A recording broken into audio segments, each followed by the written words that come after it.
Yom Kippur, the Day of Atonement, the holiest day in the biblical, the Hebrew calendar, the most somber time for our people, really a time of great heaviness, people sitting on the floor, not eating your tuna, army rations.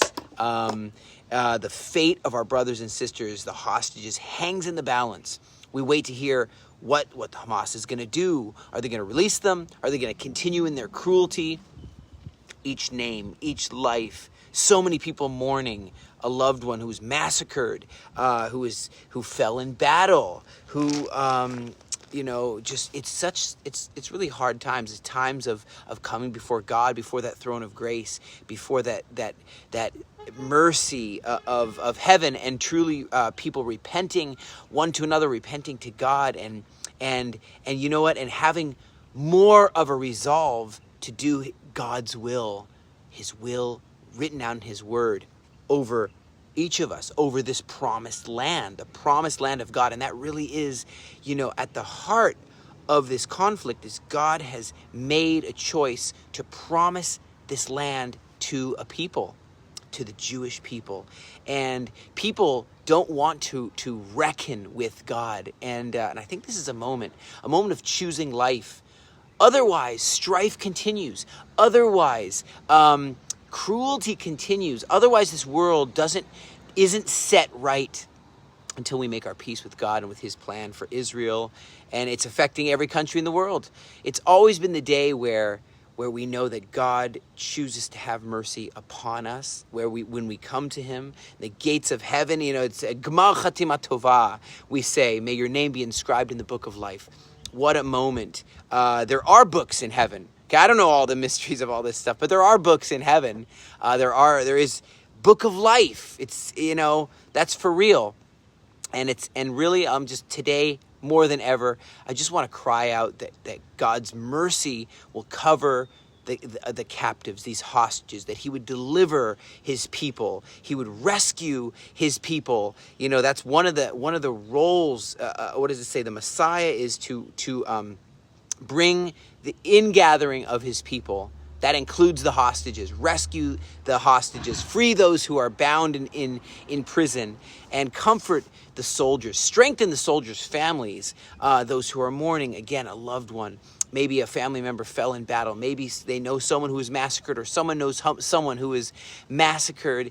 And in the 7th of October, and it's almost the 7th of October again. So I'm just thinking, guys, this Yom Kippur, let's think of a mirror where we're not just looking, at what's going on and reacting to our world, but we're looking inside and we're saying, God, deal with me on the inside, right? That's what this whole thing's about. And shield our people from the fire, even online, even in person. Jewish people are being attacked around the world. Let's all look inside. I know we have this thing called sinat chinam, or ahavat chinam. It's a choice. You can do chilul Hashem or kiddush Hashem, sanctifying the name of God or desecrating the name of God. Every choice you make, every word you speak. And sinat chinam is when you don't really recognize. It's like baseless hatred to your brother.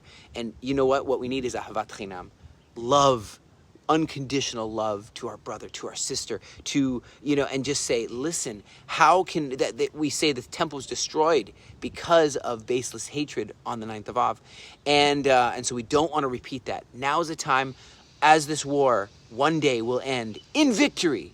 We're asking God for full, unarguable victory over the evil, diabolical Hamas. And in our own lives, once we have peace with God, let's have peace with one another. Let's not hold grudges, bitterness, hatred in our hearts towards one another. Let's do the opposite. Let's extend forgiveness, mercy, love. Stand united as a people, one nation, with one prayer to serve God, serve the God of Israel. Pray with me now this Yom Kippur for the immediate release of the hostages, for strength and protection over our soldiers, for wisdom for our leaders, for peace on Jerusalem, peace over Israel, Jewish people everywhere, wherever they are, peace upon them, and that they're not going to be attacked. No anti-Semitism, healing for every heart carrying trauma right now, fear, loss. God's future plan for Gaza. What does he want for Gaza? Look it up in his word. And ask for that plan to happen. This is the day, Leviticus 16, verse 30. This is the day where God will atone for you, to cleanse you, that you may be clean from all of your sins before Elohim. We're fasting. We're praying. Some soldiers are eating. Hey, okay. In the war, sometimes you just got to keep going. And but listen, you guys who are fasting, and we all say, Gemar Chatima Tova, may your name be written in the book of life. Kfar Chatima Tova, your name's already written in the book of life, okay? And may this be a true turning point in this war, turning point in this land, turning point inside, and may all of Israel be sealed in the book of life. Let's stand together united in faith, in love, and hey, victory for Israel.